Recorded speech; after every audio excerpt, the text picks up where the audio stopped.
আমার মনে হয় যার যার জায়গা না আসলে তার মানে হ্যাঁ সময় বলে এটা কথা।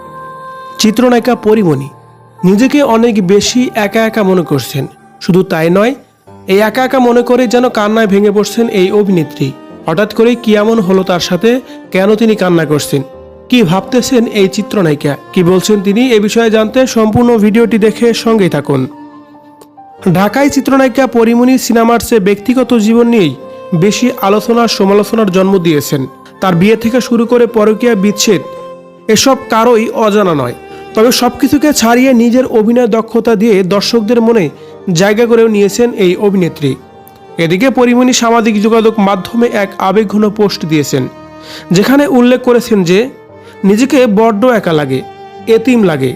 পরিমণি পোস্ট দিয়ে আরও লিখেছেন, আহারে জীবন, কত পলিশভাবে উপস্থাপন করতে চাই আমরা সবসময় সোশ্যাল মিডিয়ায়, কিন্তু আসলে কি তাই হয়? সবসময় হয় না তো।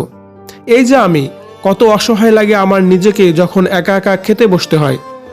তার কথায় শুধু এই একটা সময় আমার নিজেকে বড্ড একা লাগে, এতিম লাগে। নানা ভাই বেঁচে থাকতে কোনো দিন বুঝতে পারি নাই আমি এমনভাবে একা। কি রাত, কি দিন, কি ঠিক সময়, কি অসময়ে যখনই খেতে বসতাম নানা ভাই সামনে বসে থাকতো। বাচ্চারা ঘুমালে একটু নিজের জন্য সময় পাওয়া যাবে ভাবি, হাতে জমে থাকা কত কাজ সেরে ফেলবো ভাবি, করিও সবই, শুধু খাবার সামনে একা বসে খেতে আর পারি না আমি। শেষে লিখেছেন এই অভিনেত্রী, রোজার সময়ে কাজ আর সেহেরি বা ইফতারের কোনো আয়োজন থাকে না আমার। আমি সব সয়ে নতুন করে বাঁচার মানুষ বরাবরই। আমি জানি আমার বাচ্চারা বড় হয়ে গেলে আবার নতুন করে সুখী মানুষ হব আমি। সময় বা অসময়ে তখন একা বসে খেতে তো আর হবে না।